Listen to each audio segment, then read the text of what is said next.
Hello, everyone. Dr. Vicky here, speaking to you from the Seeds of Transformation Healing Center. I've been pulling some cards on some issues here, and I did a reading on Joe Biden's December. I found it very interesting, so I thought I would share it with you. Um, Now, of course, we're this is being done on the 24th of November. Tomorrow, Monday, the 25th, Mercury goes retrograde in Gemini. No, sorry, Sagittarius. Jupiter's in Gemini. Um, and Jupiter in Gemini is retrograde. And when a planet is retrograde, it points to the opposite sign, which is Sagittarius, which is the sign that Jupiter rules. Mercury's going retrograde in Sagittarius, pointing in the opposite sign of Gemini that rules Mercury. So there's this weird energy right now of the two planets that deal with the mind, Jupiter and Mercury, both now will be retrograde in the signs of their, is it their detriment or their fall? I think it's their detriment, but it's retrograde. So it actually isn't quite as detrimental as you might think. And um, it's also, what do I want to say about that? It's not as detrimental as you think. But it also deals with the themes of truth and lies. And now there's going to be a review, right? There's a review when things go retrograde. Oh, I know what I want to say. Mars is going to be going retrograde in Leo on the 6th of December, so in 2 weeks. And that actually is right on the United States North Node for the Sibley chart, and also on Joe Biden's Pluto. And of course, we know that we're going to see all these kind of connections at a time like this because he's the guy in charge. As much as, people are terrified of the next person in charge, um, he's actually still in charge. And so a lot can happen between now and um, January 20th, I guess, the inauguration of the next president, right? So there are things, there's a space, there's time, and Joe Biden has a lot to deal with. And of course, he's very active right now with NATO and what's going on in Ukraine and the like. But let's talk about where he's at. So we start at with the Five of Swords. This is the defeat card. It's also a card of abuse of power. And there's been quite a bit of abuse of power, I think. Um, I also think that on a certain level he's been defeated. And was he defeated by his own? He originally said, "I'm going to be an interim president, and then we're going to move on," and then he decided to stay. Was that a good choice at his age? And then he was attacked by the media, by the donors, eventually by the upper ups, and then he handed it over to Kamala, right? So it's in a way been defeat after defeat after defeat, and then Kamala, AP says that Trump won, right? So there's that defeat. Then we have to add on to it the defeat around the Israeli situation, which we cannot. Um, we tried to do some things, but not near enough. We didn't hold Netanyahu accountable. This also sort of shows up in the so Joe's not, while he's done a lot for us in those 2 years, those first 2 years when he had both and sides of Congress, he could do a lot for us. Um, it has been, um, especially since Israel, and then all the problems with getting the money to Ukraine because of the Republicans. Um, he only had a certain amount of power that I think he could utilize, that he had backing for. So that's the situation right now. His challenge is temperance. His challenge is to heal. His challenge is to, this is a spiritual initiation. This is the path of the arrow, straight up the tree of life, um, from Malkuth straight up to Kether, right? This is power of the present moment. This is trial by fire. So he's going through a trial by fire as part of a healing. Now, of course, he has a lot of Scorpio in his chart, and Scorpio healing is never not messy in a way. So he has a challenge with all these losses. How do you keep the the lid on these things? How do you keep them from sort of right in your face? Now, underneath it, interestingly enough, is the page of, or the Princess of Swords. This is the spy in the camp.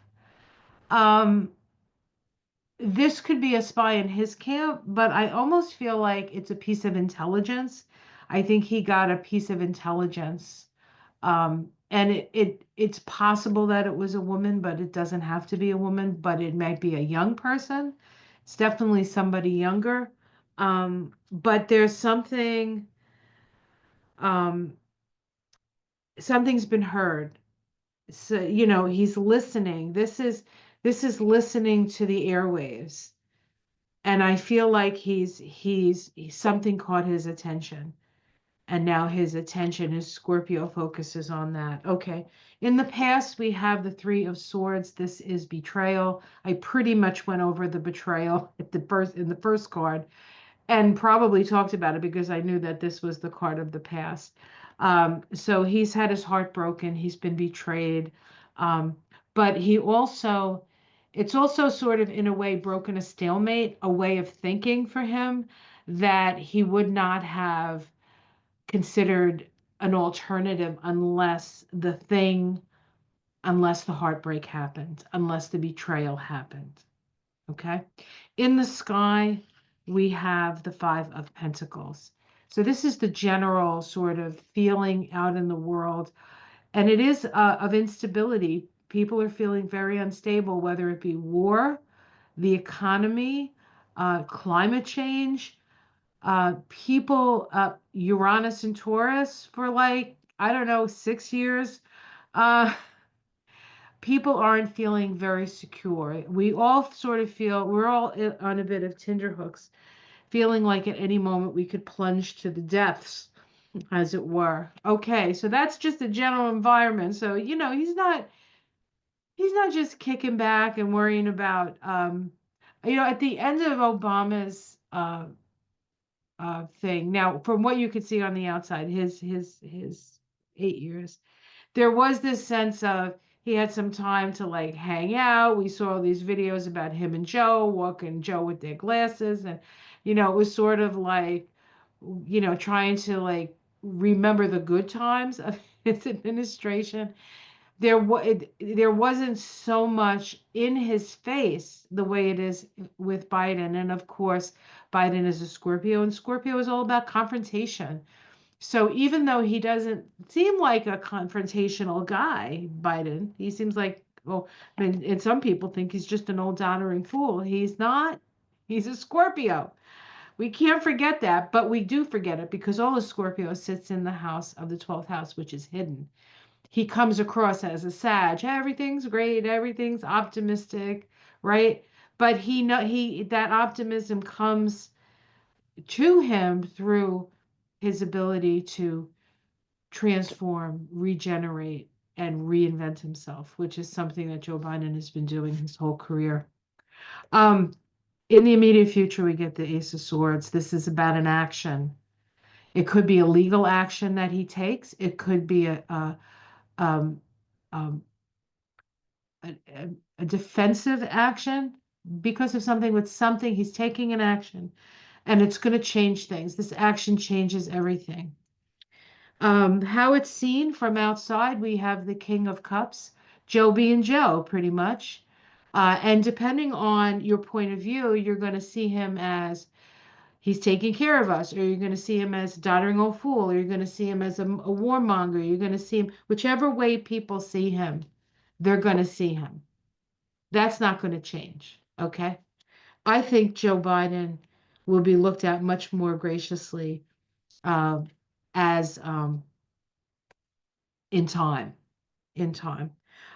We have in the domestic situation the Nine of Pentacles. Now, this is a nice vibration. There's a little isolation with this vibration, like this sense of, oh, our economy's great, but people like are not really feeling it. Not everybody's feeling it.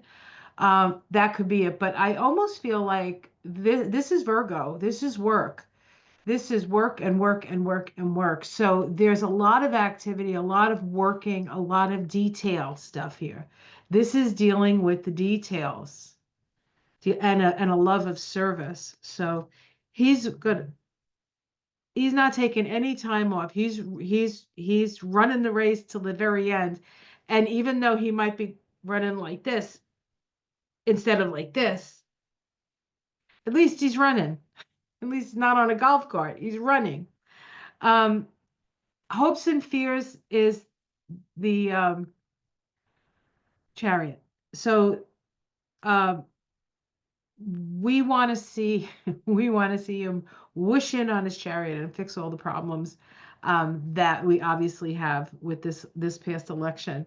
That's a hope, right? That's a hope, I think, and I don't think it's a fear, but some people might be concerned about that. But the outcome is the King of Pentacles, and then the Death card, the Death card. So this to me feels like now the King of Pentacles. Who is the King of Pentacles? Is the King of Pentacles Trump? Is the King of Pentacles Elon Musk or Thiel, whatever his name is, right? Is the King of Pentacles Putin? All of that, all of the people I mentioned have that oligarch energy, right? And now we have death and transformation, right? So there's a change coming around that oligarchical energy, and I don't exactly know what that might mean.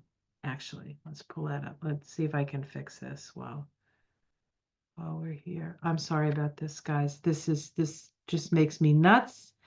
And believe me, I do not need any more excuses to be crazy. Not these days. I have my today, my patience is about this big. And I'm a very patient person. So if I'm feeling that, I know you guys are feeling it too. All right. So we have the death of the oligarch there, whatever that means, the change around the oligarch. Now, underneath it all, okay, so this is what's sort of hidden and is connected to this card, listening to the wind, the princess of of wands, uh, swords. We have the 10 of wands, which is oppression, the burden. So lots of burdens, lots of ideas, lots of feeling dispirited. The 6 of wands, this is victory. This is victory. And then the emperor, which is about having agency and being the emperor, having the power. Um, I don't know how Joe Biden's going to end his career, honestly, necessarily with these cards, but I do know, like the specifics, the details.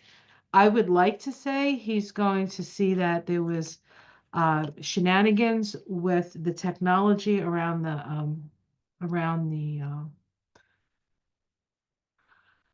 the election. That I believe is true. I believe he knows about it. Again, it's my belief. This is sort of how I'm seeing it. I still don't know what he's going to necessarily do.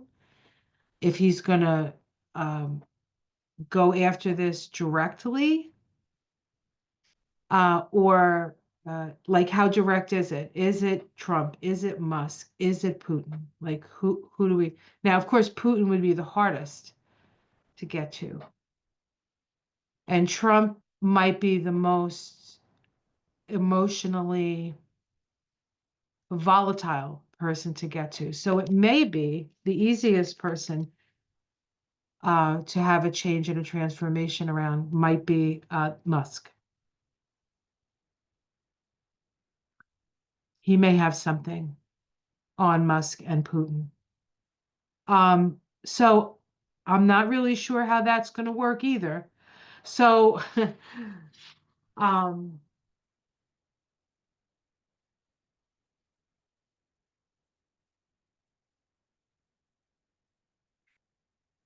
Joe is under a lot of pressure, and but he is.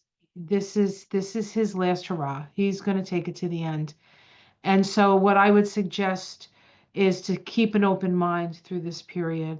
Um, send love and energy. I know many of us are angry that the Democrats seem to be lying down and taking it. Some of us are feeling distraught because we feel that there's something wrong, and they're saying that nothing's wrong. And now we feel like, are we like them? Are we like crazy conspiracy theorists? You feel what you feel.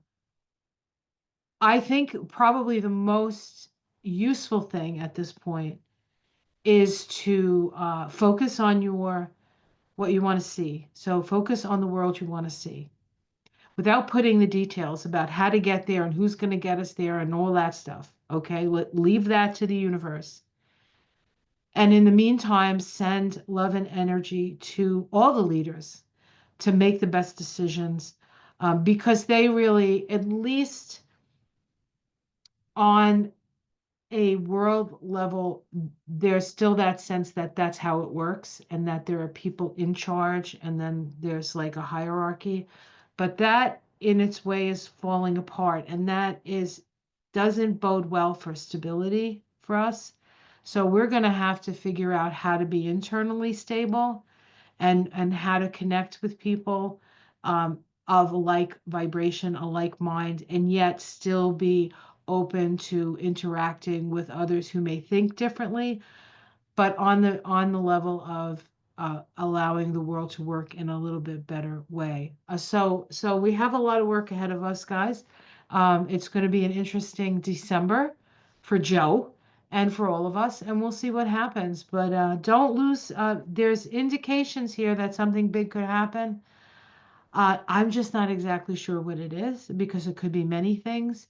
But whatever it is, I have to, for my own mental and emotional health, um, accept that what happens is what needs to happen for us to get to the places that we're focusing on, right? If you're focusing on the world you want to see, sometimes you have to leave the details up to spirit, because there are many different things, and you're really only in charge of your life. So make sure that your life is the most full life you can have. Don't allow them to take your joy away.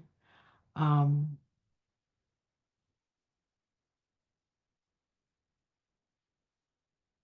there's a delicate balance, I feel, between resistance and acceptance. But by acceptance, it doesn't mean you agree. It just means that you perhaps get to fight another day. I don't know. I don't know how helpful this was, but that's what I see. So it does look like Joe's going to do something big, and somebody with a lot of money is going to fall, and we'll see who that might be. All right, guys, take care. Much love. Namaste.